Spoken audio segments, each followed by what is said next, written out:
the memories in color of this gentleman, I know, are still vivid. Good morning and welcome back to Classic Country Radio to Mr. Brown. I always call him that on the phone when he checks in with me in the morning out of my respect for him and his service and sacrifice as a veteran of World War II, and also as a man who went to work after World War II and was a part of making this the most prosperous nation in the world. And that's a big thank you from me and a lot of my fellow baby boomers, because I am the product of the fruits of that service and sacrifice and all the labor. I got to grow up in the United States of America in the late 40s and through the 1950s. That makes me one of the luckiest people on earth, and it's thank you to this greatest generation, represented by Mrs. Brown is also here with us today. Mr. Ed Brown is sitting at the microphone. Mr. Brown, good morning, and I know as you sat there listening to Jamie Johnson, I could see it in your eyes, flooded with all kinds of memories on D-Day plus 70 years. Well, Bucks, it's my pleasure to sit here with you. I hear you every morning. I'm up at 5 o'clock in the morning, tune you in, and I want you people to know that he's one of us from the hills. And he's made it, and he's the guy that's got the gift of gab, which I never had. I find that hard to believe. No. Your wife is smiling. Well, I was always kind of a backward kid, and Grandpa got after me one day. He said, "Come out behind that door and get out here and let's talk." I said, "Well, Grandpa, I don't know what to say." He said, "Just say anything. I don't care. We'll understand you." You have often talked about your grandfather of lessons learned at the woodpile. Well, that's where I got my redneck education, and I never got a redneck diploma, but I felt like I was ready for life, because after my dad passed away, he took his life at 10 years old. And I thought, well, I stood over my dad. I said, "Dad, now what are us kids supposed to do? Your mom's already, my mom passed away, and I was 4.5 years old. And I now, what are we supposed to do?" And so I thought, well, I went toward my grandpa because he was my mentor, and I've been with him ever since I was a little fella. Never knew my grandma Brown because she passed away, I guess, before I was born. I never knew her. And your grandfather must have been a remarkable man. he was like a Walter Brennan guy, He knew everything. He could tell you anything. He'd walk out on, well, we can plow the next field down there in the morning because it's going to be a nice day, or it's going to rain, or we can't bring hay in. And he had an answer for everything, and he told me everything I learned. He says, "Your schooling stopped here when you're 10 years old, and I never finished 8th grade. But," he says, you can live with common sense, and I'm going to help you." And he taught me everything. He says, "Anything you can do, put your mind to it. If you want to move that mountain over there, you can. Put your mind to it." And I thought, yeah. Well, I found out later you could, there's all this machinery that somebody invented. Right. You go up and move that mountain over here, but why? Why would I do that? But he had always taught me how to live my life and what to do and how it would be. The only thing he predicted wrong, I think, he thought I'd turn out to be a preacher. Really? I thought, 10 years old, what do I know about preaching, But we were always dressed up. I got a picture out there. I want you to meet my parents. Oh, I'd love that to. in a little bit. They're gone now, right. But I want you to meet them anyway. Right. Well, getting that kind of confidence and support as a youngster, that's something that kids today need, and I don't think they receive in any way like that. They don't, and I'm always helping somebody because I know how I had my bad start, and I've given away more than I've made, really. But I'm here, and I've made my living, and my wife here. Yeah. Bless her heart. Yes, sir. She's from down your country. Right. And she stood by me. But she's having a little medical problem, but we're going to work it out. When Mr. Brown calls in and refers to the missus, we like to talk about our wild mountain honeys, and this is that wild mountain honey. Look at her smile. And let me tell you, we'll put some pictures up on our Facebook page and on the web page. But Mr. Brown, who is 90, you could pass for 65, which is my age. Everybody asked me, said, "Well, why do you look so young?" I said, "Well, I got an answer for that. I just go around and hang out with older people." Well, let's go back 70 years ago today. Well, what were you thinking? Where were you? What was that was one experience that you don't want to do but once, and the unexpected all of a sudden becomes reality when we're staging the English Channel on the English side to go on the ships and head for the islands of France. Mm-hmm. And we're not knowing what to expect, And what had they told you that it would be like? Well, you went through a year or more of training. Everything was pretty secret. Yeah, they wouldn't tell you a lot. And right. If they would tell you if you're ever captured, just give your rank, name, and serial number. And that was your preparation. And by the way, I still know my serial number, 35216562. Isn't that That's remarkable? Something you'll never forget. But you get on those landing crafts and off the ship into those landing crafts, and we start towards shore, and it was a bad day. Yeah, it was rough, wasn't it? It was rough, and waves and everything. People sick. Once that gate falls in front of you, you're out, and you're into that water. And there's a realization sets in right now. There's somebody up on that bluffs up there in them bunkers, and they're shooting at me. And what do you do? Mm-hmm. So my grandpa told me, that you learn from watching the animals how they survive. Well, I thought of that little rabbit, Cottontail. I'm down there hunting in Tennessee, and how he runs in a zigzag motion.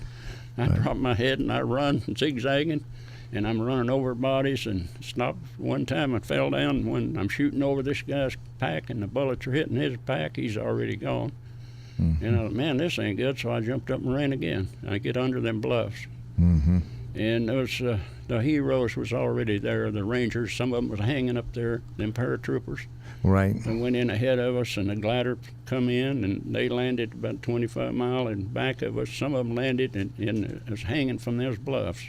And we were told to go on, not to bother them. We had people coming up behind. They would take care of the wounded and the dead. Right. So they was having to cut some of them down. They'd take a pickup, one of a 2.5 ton truck up there, and then cut them down, they said. And they were just haul them out of there. How long did it take you to get off the beach? Oh, I wish I could remember that. Yeah. But it's you want to get somewhere where you can hide behind something. Right. And I always said your best survival mode over there is to stay down. Mm-hmm. Don't stand up. You make a target. Right. Grandpa always told me that. Yeah. And so you and the 155,000 men were on the beach. The 155,000 had about 1 in 15 who were wounded or killed. Some 10,000 that one day. Yeah, they were. Oh man, we moved in. We had to establish a beachhead, and start moving and pushing the Germans out of there. We didn't realize that on those cliffs there was bunkers there. That the Germans had forced the French to restruct those bunkers out of pushing boulders together and boiling cement, and they was in there, and they didn't know it right away. The artillery, everything was going on over, until somebody said, "Well, there's bunkers in there. There rifles sticking out of there." So they redirected the artillery to hit on them bunkers right in front of them, and rousted those Germans out of there. Right. It was Germans and us, Americans. It was one bloody mess. Yeah. You got off the beach, though, and up onto the bluffs that day. Yeah, we did. And we finally got back, and we got staged.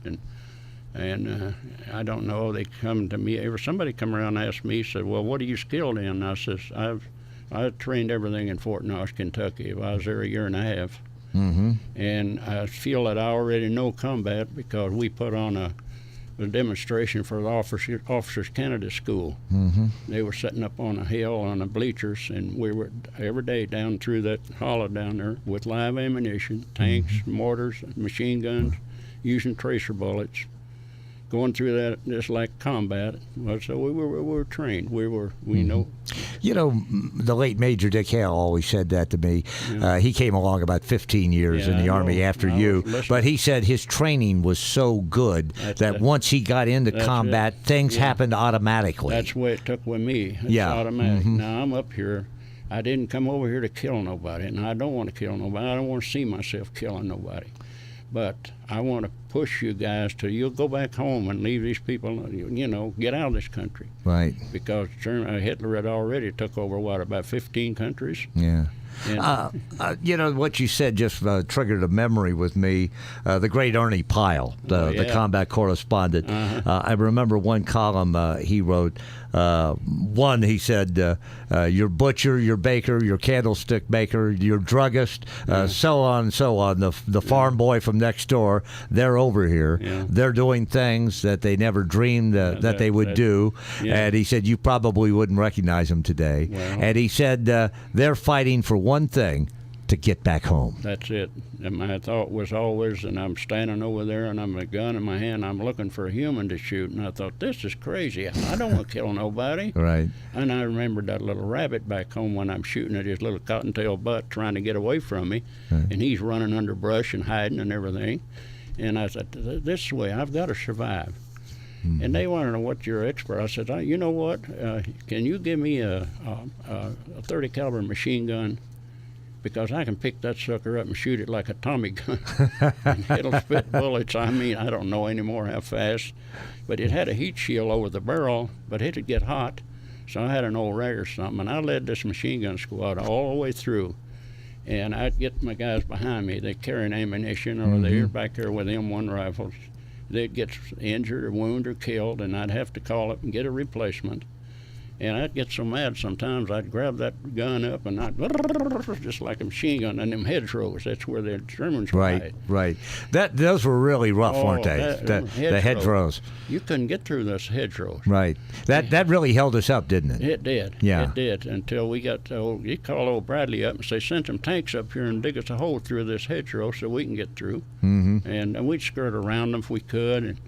And the heroes too were these liaison planes that fly the little Piper Cubs. Right. They came overhead of us and flying around up there, and they would tell us where the enemy was, so we could zero in on them. We knew where they were. Mm-hmm. And if they started shooting at that pilot, he'd just come down and dive down, and he'd come back up again. Here he is back up there. Right. And I got to give them guys credit. If it wasn't for them, we'd have lost a lot more, because they told us where the enemy was hiding. Right. So we could zero our artillery and mortars in on them, It was just a mess. Well, it was a big logistical thing to get all this done and all the planning that went into it. But once you're there and things are rolling, you're improvising, people just making it up as you go along. That's it. To survive and move forward. It's every soldier on that field, it's a new experience for him. He's never been in combat before, and he don't know exactly what to do. And I was always my man. I said, what are you standing up for? Get out on the ground. You're making a target. And I had one young man that came down there. They cut him up as a replacement. And he was 6 foot or so tall, big, tall kid. Mm-hmm. And I don't know, he's 18, 19 years old. And he went through his 6 months training, I guess. And he says I don't know what his name was, but he had a nickname of Tiny. I said, why do they call you Tiny? You're so big. And I said, Tiny, I'm going to tell you now, you're going to keep down on the ground because you make a big target. Right. And I was always pulling him down. He'd stand up. Right. He'd get out of a foxhole of morning. He thought he was home, I guess. He'd stretch his arms up in the air. I'd jump on him, pull him down. I said, what did I tell you? You stay down. And we got over at the Battle of St. Lo, and we had to hold up there until they got the bunkers. These are huge bunkers. Mm-hmm. And we couldn't go no further because they could just spray bullets everywhere we moved. Right. And so we pulled back a ways and dug in. And I had my machine gun squad up on a dirt road, and there's a bank there like you might see in Kentucky or Tennessee. Sure. And I set this machine gun up pointing right at that bunkers, and we'd stand guard on it. I'd send some guy up 2 hours, and then and another guy next 2 hours at night, so we had to be right on it. And I got up that morning, I was on it that morning for about 2 hours, and I told the rifle squad leader next to me over there, I said, I'm going down and get another guy to come up. So I went down to the foxhole and I hollered Tiny. I said, get up, why don't you go up and stand on the gun? And I walked up there with him, and his head would stand and shoulders would stand above that mound of dirt, in the road. And I said, Tiny, now I don't want you standing up. I want you to stay down, hunker down. Don't make a target. And okay. So I came back down, and I crawled back down in my manhole, my bunker, and I went to sleep. Or started to doze off, I guess. And the rifle gun sergeant come over and said, Brown, you get up. Says, you got to go up there. Tiny just got it. I said, oh, you kidding me. I went up there, and sure enough, he's laying there in the road, the bullet hole up between his eyes, and his helmet was laying over here. I stood him, Tiny, what did I tell you? Don't stand up. That hurt me worse than anything. Yeah, right. 70 years later, and that emotion's still fresh, isn't it? I had another incident. Well, I lost a lot of my men behind me, but I had one like you're talking about this song here that Joe and the boys just got out. The Last Parade. Last Parade. And we went into a little town, and we always sort of quarter around that little town. And I had my machine gun squad way up on the road, set up in the corner of a road up there in the field. And so they brought the mess sergeant come up with the food. So I'd send down 2 at a time to eat. And then when they come back, we'd 2 more go down. So it got down to me, and then my buddy I liked, he's right with me all the time, and he's my machine gun carrier, target ammunition carrier, right by me. He wanted to stay and go down with me. I says, okay. So when everybody else was done, him and I walked down. And we got down there, and we was going to get in the chow line, and somebody else says, you got mail, you guys, what's your name? You got mail? And they called his name out. And he went down there, and he got a letter, and he came up there, and he opened, he said, that's from Mom, that's home. He opened that up. He is from Kentucky, and I wish I could remember his name. But he says, he opened that letter up, he stood there, and he read that letter from his mom. And he started reading it again, twice, and all of a sudden, the mortar shells come in. They figured out, the Germans, I guess, in that little town, we'll throw some shells over there.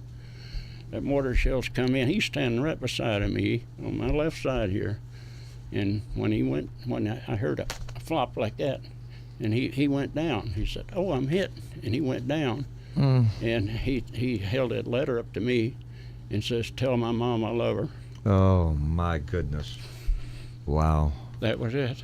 We're in the conversation with Mr. Ed Brown, Normandy veteran, sharing his experiences of World War II and the events of 70 years ago today, and what happened after that. It is 11:30 in the morning. You're listening to 1090, 1130, 1500 FM 100.3 Classic Country Radio, remembering D-Day plus 70 years.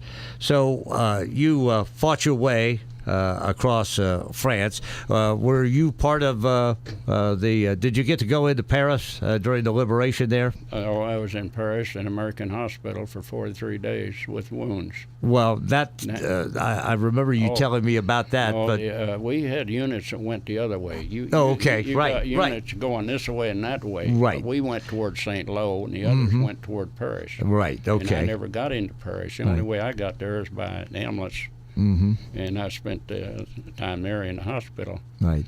You were wounded near St. Lo? Yeah, St. Lo. Well, I was wounded in St. Lo. The thing is, I didn't leave my men and I didn't realize then, Bucks, how bad I was wounded. And what the heck? You're 20 years old. You take anything. I've been bruised before and fallen off a horse or throwed off. And I thought, well, I'm okay. And I heard all these men around me, somebody come over and help me. I'm bleeding to death. Their leg muscles are missing. They're hurting. They've got shrapnel wound. And so I didn't leave. And what it was, you hate to say that, it was friendly fire. We had panels that we went stop a fighting at night. There was panels maybe 3 foot by 4 foot wide, and they were colored. and you could see them at night from up above. And when these little P-51s and P-38s was going ahead of us and strafing and shooting and bombing. Right, They carried a 250-pound bomb. Wow. And we got out in foxholes that morning and started out. And all of a sudden, I looked down at the ground. I heard this tat-tat-tat-tat-tat, and I looked down, the ground was just peppering all around me. And I looked back, and I saw this P-51 coming right at me. Oh. And I started to jump in a hole here that wasn't mine. It was somebody up, over the side of me here. And I'll never know this day whether I made it in that hole, because that bomb went off right beside of me. And it lifted me through the air over here, if you can imagine, 20, 25 feet. It knocked me just unconscious for a few minutes, I guess. And the rifle was laying over my nose, against my nose and my forehead. And suddenly there was a paramedic come over, and he says, "Are you hurt, soldier?" I says, "I don't know, but I can't move." And he rolled me over looking for blood. He said, "I don't see no blood." So I said, "Wait a minute." So I got my feeling back, and I got up, and I heard these guys needing help. Right. I didn't know at that time. I thought, well, I'm okay, so I started helping them.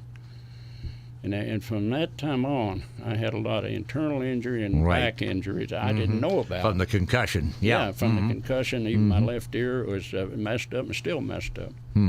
But, I thought, well, I'm not going nowhere. I'm going to leave my man. I'm going to help him, I'm still on my feet. I'm able to go. And I just kept going. And that was, I think, in July. But in August, around November, I guess it was, we got up in that Hurricane Forest. That's where I got wounded and had to leave. And they made me leave. I didn't want to go then. They made me leave.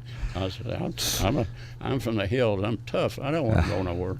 So they're going to make you leave, because I had a piece of shrapnel went through my hand and come out here, busted my rifle all up, and I had my face full of gravel and dirt. They had to pick gravel out because the mortar went off shell right up above the hill right in front of me. But there's a lot of experiences that I went through. So you wound up in Paris for, did you say 45 days? I think 43 days, if I remember. But I wanted out of there, and they wouldn't let me, because all these people, these soldiers coming in there, you would not believe, Bucks. They just tore up and all night long, and screaming and over pain and yelling. Oh, it just went on and on. They had me in a room back there. There was another soldier in there with me. That nurse had come in there, and every time she'd come in the room, said, "Don't you ever sleep?" Said, "Every time I walk in here, you're awake." I said, I'll tell you what, you're not going to sneak up on me, because I just come off the front lines. And you hear a twig or a leaf or anything fall, or anything in the forest, you think it's a German, you're awake. Yes. And but anyway, I said, and the Battle of Bulge started. And I wanted out there. I said, "Let me go. I want to go back and help them guys." I said, "No, your man and your unit was there when the bulge happened, and you were were back in Paris in the hospital. In the hospital, right? And they wouldn't let me out. And I said, "Well, you kept on." I kept telling them, "You're going to let me out, or I'm going to AWL. I got to get out of here, because I'm no good if I'm going crazy. What am I going to do? No, you're no good." They said, "Well, we're going to let you out next day or two. We're going to let you out." They put me in that 355th Engineer outfit, which they were non-combat engineers. So I was with them for a year. And I got a book out there. I'll let you have it if you want, showing you bridges that we built and pontoons all through Germany. Right. You were building bridges. That's right. Built that railroad bridge across the Rhine River. Right. And making sure bridges that you came to were still sound, too, checking that out. Well, they were. We had to check them out. We had to support them if they weren't, and rebuild part of it. Pontoon bridges we put across, you wouldn't know what, just everything. We would and had to beat the Germans to the bridges, because they wanted to bring them down to try and slow you down. Well, I'm sure. We weren't combat engineers. We were supposed to be in the background. Right. And we waited for quite a while back there until they made D-Day on the Rhine River, before we could move up and start building that railroad bridge. Right. And we're camped out back there, and they started the D-Day on the Rhine River. And I'm sorry. How long did it take to build a railroad bridge across the Rhine? It's in the book right there. It's in the book. 10 days and nights. 10 days and nights. We worked nights, 10 days and nights, day and night. Wow. We had lights up, but we had cables up and balloons up, helium balloons, big old balloons. to keep the old bed check Charlie, we called him, and he'd come over and check us out. He'd fly through there. Right. I mean, he could drop a bomb or shoot at you, So Sure. we were out there working. And he'd come in there, he'd run into them cables, that would be it. He knew that. Right. He knew that. He could see them, I guess.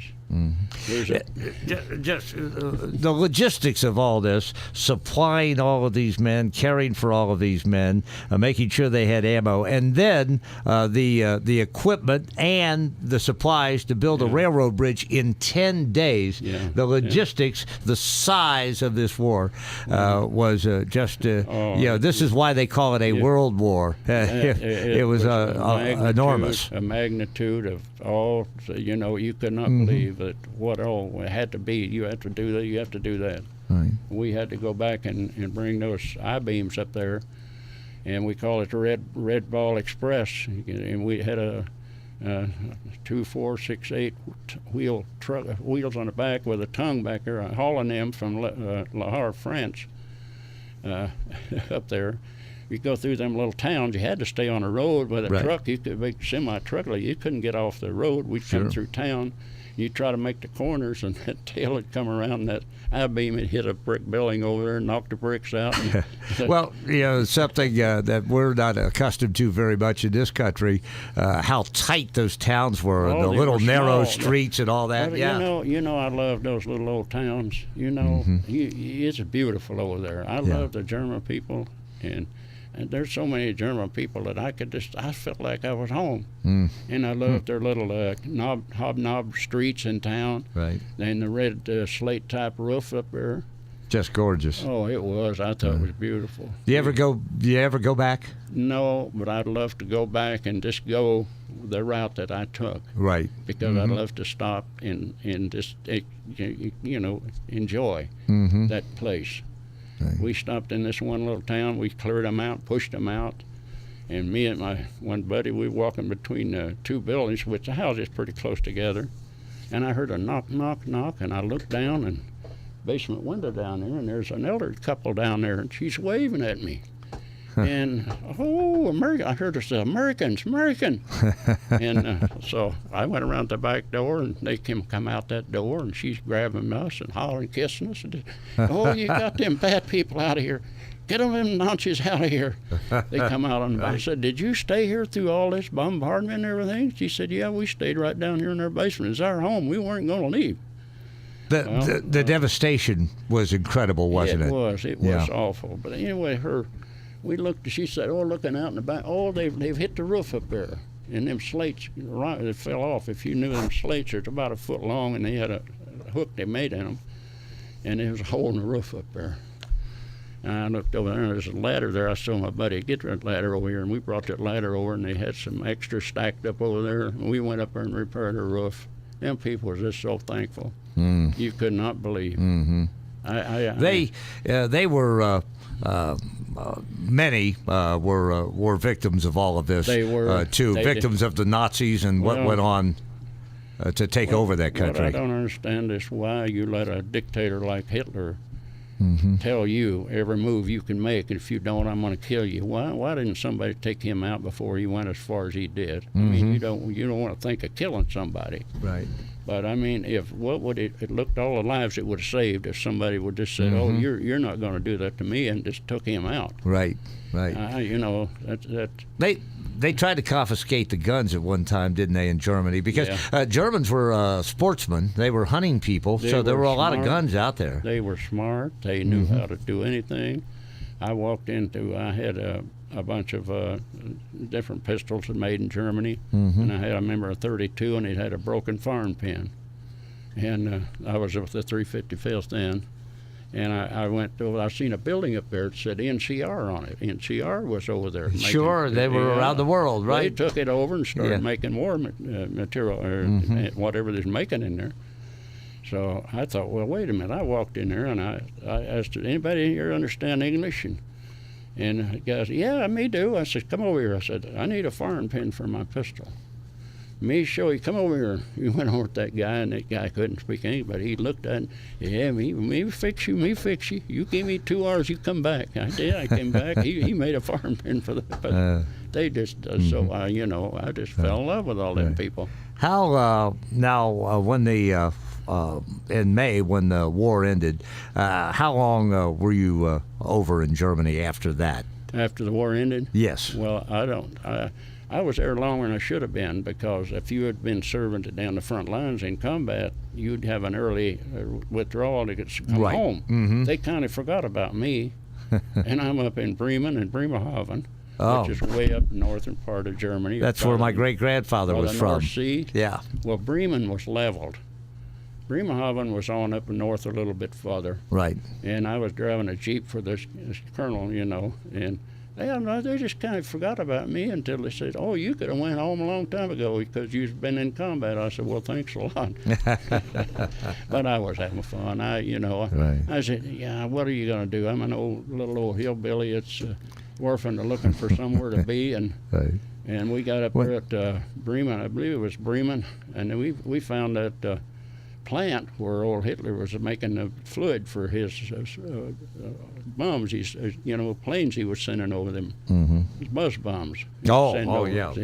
We found that, and so we had to perimeter that thing and guard it. Well, we had up there, we had a displaced persons camp. If you can imagine, a whole bunch of tents lined up, all kind of displaced persons in there. I didn't know where they were from, ethnics of all kind, Mm-hmm. And me and my buddy walked up there one day, and they wanted to invite us in and sit down and eat with us. I said, "You sure?" "Yeah, come on, eat with us."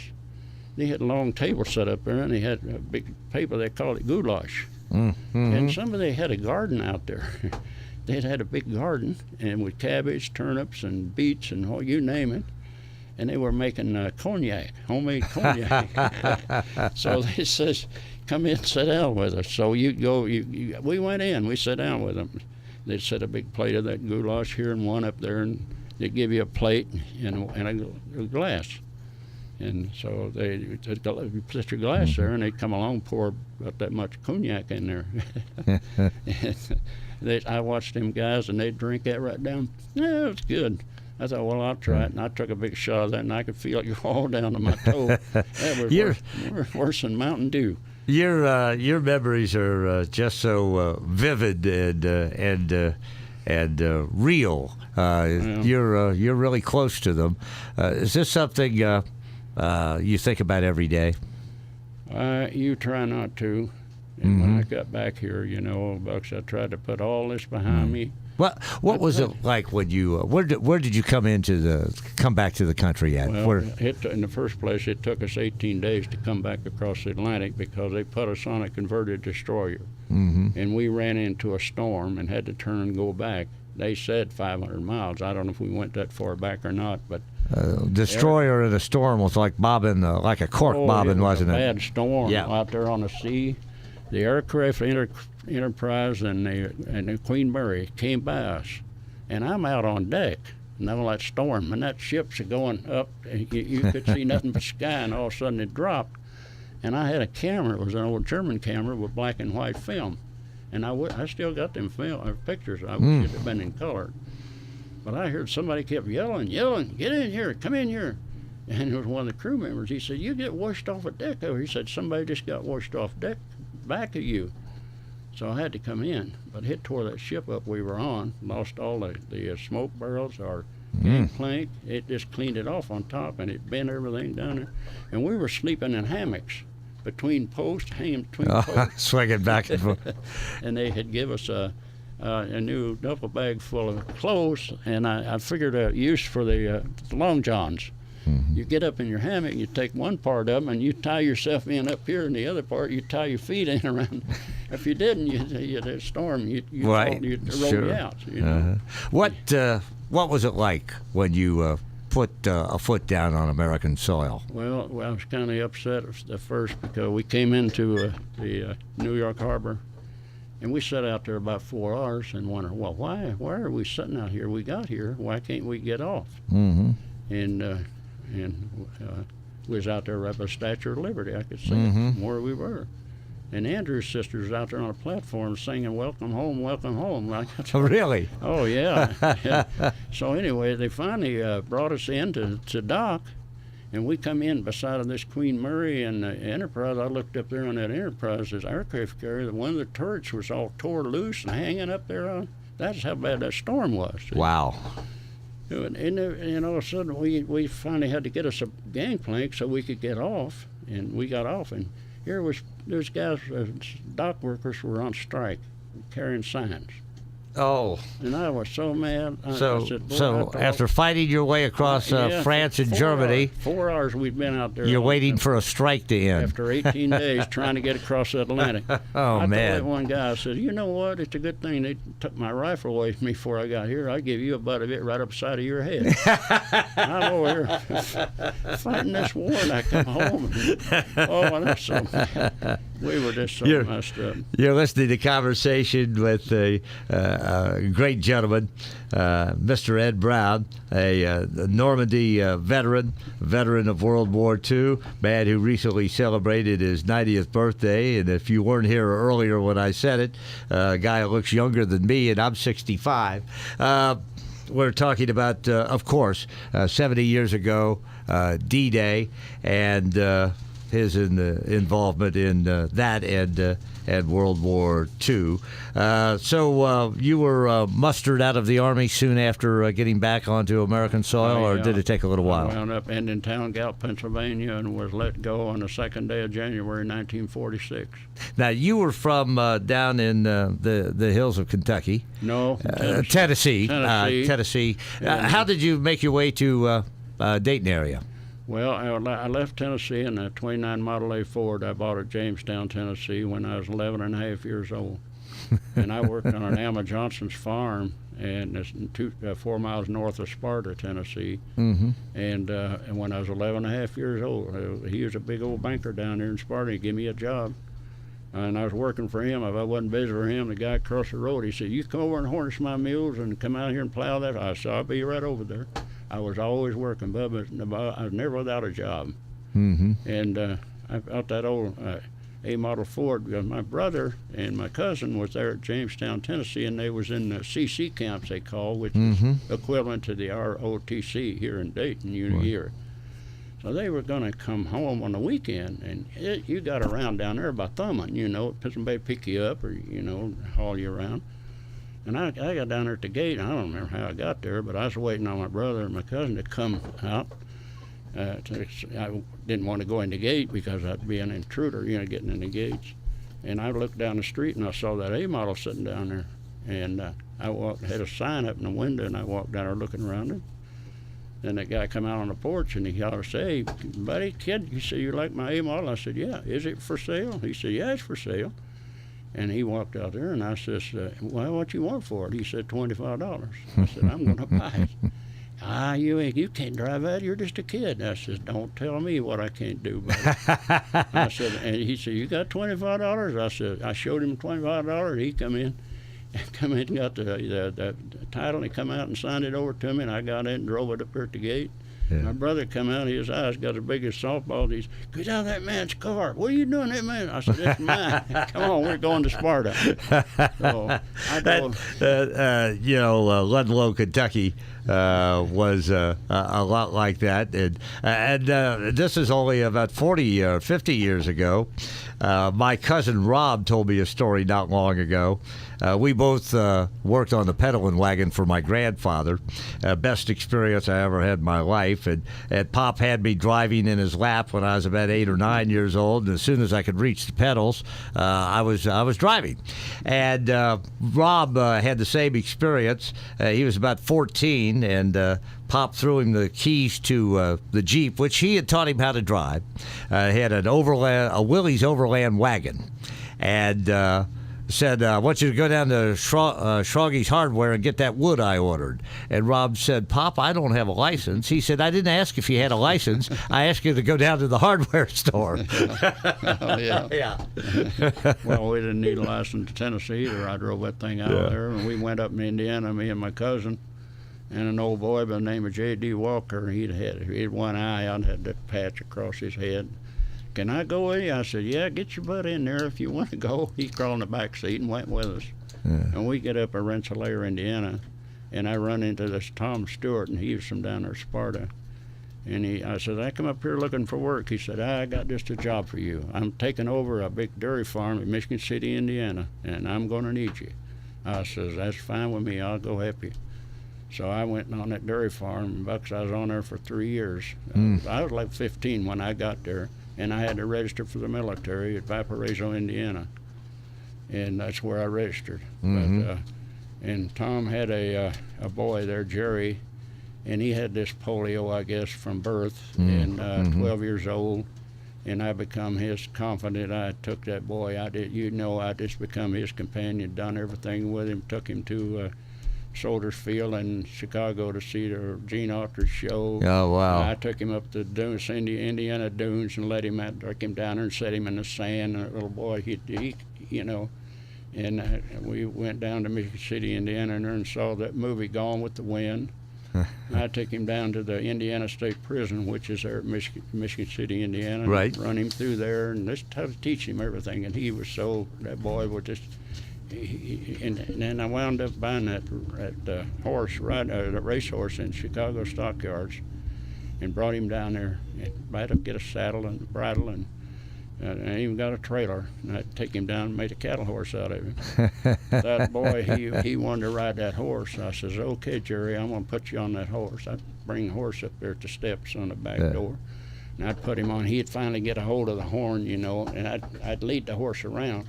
And I finally, that horse finally, I think, realized that boy was handicapped, and I could just sit on a stoop. I'd say, go, Flavor, take him a ride. And he'd walk around till boy'd say, he'd get tired. You've had so many experiences. Oh, man. You've had such a full life. Well, anyway, I got 6 months deferment because I was working the farm. I Uh-huh. didn't want to take the farm help off the farm, go to the military. So I came down to Dayton on the weekend, and I had all my relation lived in Dayton. So they said, well, why don't you come on down here? So I went back, and I decided I would go down. And here I had a bank account in the bank in Michigan City, Indiana. I had my horse. I had my 31 Chevy. I had a Indiana honey over there that we'd go horseback riding or car riding. I was just a happy boy. But I decided to come down to Dayton. And as soon as I got to Dayton, I got a letter from my induction center in Valparaiso, Indiana, and had to go check in. Right. So I got on the phone, called him. I says, I'm down here in Dayton. I said, well, you just transfer my papers down here. Yeah, okay. So they transferred everything down here over there at Old Steel High School on Huffman Avenue. North when they got my papers down here, they called me up and says, you're going. We're taking you in the Army. So I went in from Dayton. That's where I went. Down to railway station, to Columbus, to Fort Hays, to Fort Knox. And so then when you were mustered out, you came back here. I got out of Indian Town, got Pennsylvania, the second day of January, and I thought, well, am I going to Tennessee, Indiana, or where am I going? I said, I'm going to flip a coin here, and if it comes up head, I'm going back to Ohio. It come up heads, I got on the train, and I came back to Ohio. And flip the coin. I'm by myself, but I sure. said, well, it's heads, I'm going back to Ohio. Right. I got one thing that I'm just still disgruntled about the state of Ohio. I went in from here. I spent my time in there, and I came back, and they had an Ohio bonus for us soldiers. And depending on how much time you spent in the military, is how much you got. I had $625 coming. I went down to apply for it because when I got back here to Dayton, I had a job with the government down towards Springboro, and there was no bus service. So I said, I need a car to get down to work. Right. And I need that $625 so I can go down here, and I already had a car picked out.